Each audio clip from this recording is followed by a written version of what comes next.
बिस्मिल्लाहिर्रहमानिर्रहीम। अस्सलाम वालेकुम नाज़रीन, आप यूट्यूब चैनल देख रहे हैं। मैं इमरान खान हूँ। पाकिस्तान तहरीक इंसाफ के वो लोग जो बाहर मौजूद हैं उनमें से भी बेशतर को राज़ी कर लिया गया है।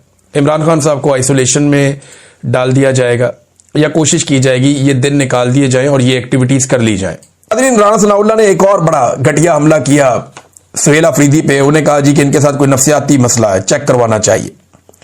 हालांकि सुहेल अफरीदी ने अभी तक ऐसा कोई गैर जिम्मेदाराना स्टेटमेंट किसी को जाती तौर पे किसी के ऊपर अटैक नहीं किया, लेकिन इस शख्स की जात के ऊपर बार बार हमला किया जाता है। कभी कहते हैं दहशतगर्दों का साथी है, कभी कहते हैं खुद दहशतगर्द है, कभी कहते हैं कि स्मगलर है, कभी कहते हैं कि जी फलानी चीज करता है, कभी कहते हैं जी मंशियात का काम करता है, कभी कहते हैं जी ज़हनी मरीज है, कभी कहते हैं जी जाहिल आदमी है।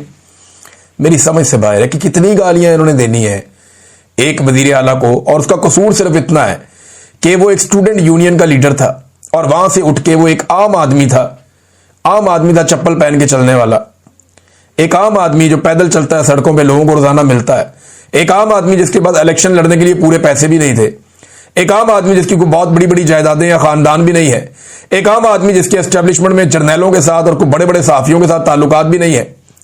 वो आम आदमी वजीर आला बन गया है ना, तो अभी इनको नींदें नहीं आ रही, इनकी नींदें हराम हो गई हैं और ये अब उसको टारगेट कर रहे हैं। सारे मिलकर उसको टारगेट कर रहे हैं और लगातार उसको टारगेट किया जा रहा है। तो राणा सनाउल्लाह साहब को यह सोचना चाहिए कि वो खुद कभी वजीर आला नहीं बने। शहबाज शरीफ का नकम्मा बेटा और नवाज शरीफ की नकम्मी बेटी जो है वो वजीर आला बन गए, लेकिन राणा सनाउल्लाह वजीर आला नहीं बना। उसकी वजह एक ये भी है कि राणा सनाउल्लाह ने गुलामी करना सीख ली, जबकि इमरान खान ने अपने लोगों को सिखाया कि गुलामी से इनकार करो, और उसके लोगों ने गुलामी से इनकार किया। मैंने देखा पाकिस्तान तहरीक इंसाफ में लोग इमरान खान के गलत फैसले के सामने भी खड़े हो जाते हैं। आपने जनाब बेशुमार सैकड़ों ऑपरेशन कर दिए कबायली इलाकों में, क्या ये पॉलिसी काम कर गई? नहीं कर गई। तो फिर जो इमरान खान ने पॉलिसी लगाई थी उससे अमन आ गया था ना, कम से कम 3 साल अमन रहा ना, तो फिर आप वही पॉलिसी लगाइए और उसी तरीके से चलिए। रियासती ताकत और रियासती डंडा जरूरी है, लेकिन वहां पे सियासी दिमाग अप्लाई होना चाहिए। नाज़रीन, इमरान खान साहब के केस के हवाले से एक बड़ी इंपॉर्टेंट खबर है मेरे पास। खबर यह है कि अक्टूबर के पहले हफ्ते में अदालत ने यह फैसला किया था कि तोशाखाना केस जो है वो रोजाना की बुनियाद पर चलाया जाएगा। अदालत ने फैसला क्या करना होता है, अदालत को कह दिया जाता है कि आप रोज सुनना है, फटाफट निबेड़ो। तो उस वक्त जनाब अदालत रोज की बुनियाद पर कर रही थी।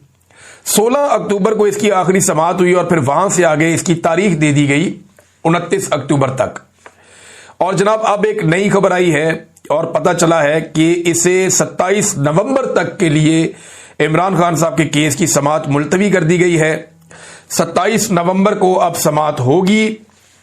यह बड़ा अहम वक्त है देखें, क्योंकि आर्मी चीफ की एक्सटेंशन वाला जो महीना होता है या 1.5-2 महीने होते हैं, ये बहुत इंपॉर्टेंट होते हैं।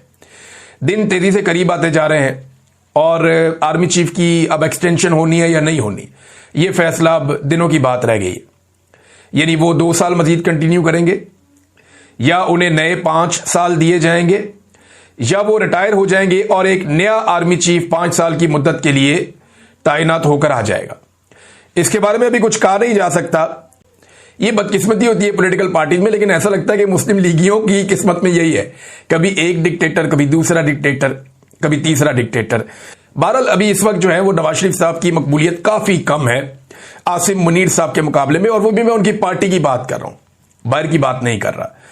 तो नाजरीन, अब इमरान खान साहब का केस फिर लमका दिया गया कि ये नवंबर वाला जो कंडा है ये निकल जाए पहले। हो सकता है उन्हें आने वाले दिनों में मुलाकातों में मजीद मुश्किलात पेश आए, या पाकिस्तान तहरीक इंसाफ अगर कोई तहरीक चलाना चाहती है तो इमरान खान साहब से उनकी मुलाकातें रुकवा दी जाएं। खैबर पख्तूनख्वा में एक तो आर्मी चीफ गए, जाके उन्होंने कोई जरगे से बातचीत की। कुछ लोग क्लेम कर रहे हैं कि ये जरगा ठीक था, कुछ लोग कह रहे हैं जी ये जरगे के अंदर जो लोग बुलाए गए ये चुने हुए लोग थे और मर्जी की बात हुई है। वहां पर जो असल जरगा है, जो लोग शिकायत कर रहे हैं उनसे तो मुलाकात ही नहीं हुई और बात ही नहीं हुई।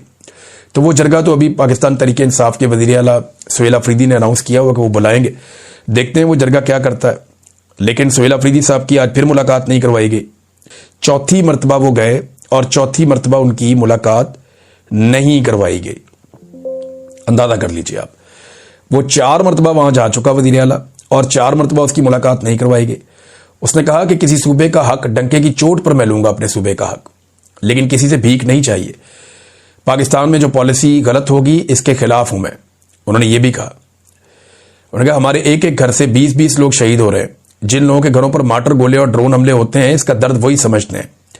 जो फौजी शहीद होते हैं वो भी मेरे हैं।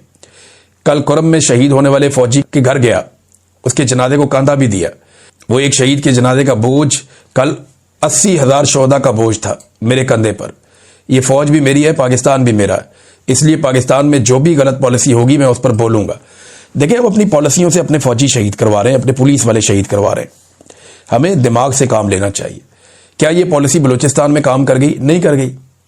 आपने जनाब बेशुमार सैकड़ों ऑपरेशन कर दिए कबायली इलाकों में, क्या ये पॉलिसी काम कर गई? नहीं कर गई। तो फिर जो इमरान खान ने पॉलिसी लगाई थी उससे अमन आ गया था ना, कम से कम 3 साल अमन रहा ना, तो फिर आप वही पॉलिसी लगाइए और उसी तरीके से चलिए। रियासती ताकत और रियासती डंडा जरूरी है, लेकिन वहां पे सियासी दिमाग अप्लाई होना चाहिए। जो ख्वाजा आसिफ ने खौफनाक धमकियां लगा दी हैं अफगानिस्तान को, इस लेवल तक तो ख्वाजा आसिफ के अपने करीबी लोग कह रहे हैं कि नहीं जाना चाहिए था। और ख्वाजा आसिफ की तो धमकियां नहीं है, यानी जबान उनकी है, अल्फाज किसी और के हैं और वो दिखाई भी दे रहा है। बड़ी इंटरेस्टिंग चीज मैं आपके सामने रखता हूं। काजी फायद ईसा साहब की तबीयत साफ की है मुसद्दिक मलिक साहब ने बैरून मुल्क। कई तरह ये खबर दे चुके हैं। काजी साहब की चंगी तबीयत साफ की है मुसद्दिक मलिक साहब ने। तो काजी साहब जो है वो एक टॉयलेट पेपर की तरह थे। एक टिश्यू पेपर होता है, एक टॉयलेट पेपर होता है। इस्तेमाल हुआ और फारिग कर दिया और ड्रेन कर दिया। तो काजी साहब याद है आपको, जरदारी साहब बैठाते थे अपने पहलू में, शरीफ खानदान अपने पहलू में, डार आपके साथ बैठता था, इसहाक डार जो आज डिप्टी वजीर आजम है। कैसी आपको इज्जत देते थे, आप फिरौन बने हुए थे, आपने पाकिस्तान में किसी को इंसाफ नहीं दिया। तारीख के बदतरीन इलेक्शन आपने करवाए, जबर, फस्तायत, जुल्म, जबरी गुमशुदगियां बर्बाद करके रख दिया आपने पाकिस्तान का सारा जुडिशल फैब्रिक। देखें, आप फिरौन थे अपने दौर में, आज आपकी बेइज्जती एक अदना कारकुन से करवाई जा रही है। यही आपका नसीब है और आप जैसे रास्ते पे जो लोग भी चलेंगे उनके साथ यही होगा। ये जिल्लत आपने अपने मुकद्दर में खुद लिखी है। एक और खबर आई है, आखिर में आपको खबर देता हूं, बड़ी इंटरेस्टिंग। ये बड़ा ढोल ताशे बजाए जा रहे हैं, कई लोग इसके ऊपर रोला रोला भी डाल रहे हैं कि जी, और ये इसके ना वो बनाए हुए पोस्टर्स और सोशल मीडिया पे डाले जा रहे हैं कि पीआईए का स्टाफ जो है वो पूरे साउथ एशिया में 7वें नंबर पे आ गया। वाह वाह वाह, कमाल हो गया ना। पीआईए का जो स्टाफ है, यानी एयर होस्टेसेस वगैरह, बाकी लोग हैं, जहाज पायलट की, वो सारा अमला, तो पीआईए का जो अमला है वो पूरे साउथ एशिया में 7वें नंबर पे आ गया। आपको पता है साउथ एशिया में सिर्फ 8 मुल्क हैं, 7वें नंबर पे पीआईए आ गया, क्योंकि 8वां मुल्क जो है ना उसकी एयरलाइन ही नहीं है, वरना वो भी हमसे आगे होते। अफगानिस्तान, यानी उनकी एयरलाइन होती, उनका स्टाफ होता, तो वो भी हमसे आगे शायद निकल जाते। हमसे आगे हैं बाकी सारे के सारे 6 मुल्क, यानी बांग्लादेश, भूटान, इंडिया, मालदीव, नेपाल और श्रीलंका, ये सारे हमसे आगे हैं। हम 7वें नंबर पे आखिर में हैं, लेकिन पूरे साउथ एशिया में 7वें नंबर पे आ गया। ये ऐसे लगवाया जा रहा है जैसे कोई साउथ एशिया में 250 मुल्क है। काम इनके आप चेक करें। अब तक के लिए इतना ही, अपना ख्याल रखिएगा, अपने चैनल का भी। अल्लाह हाफिज।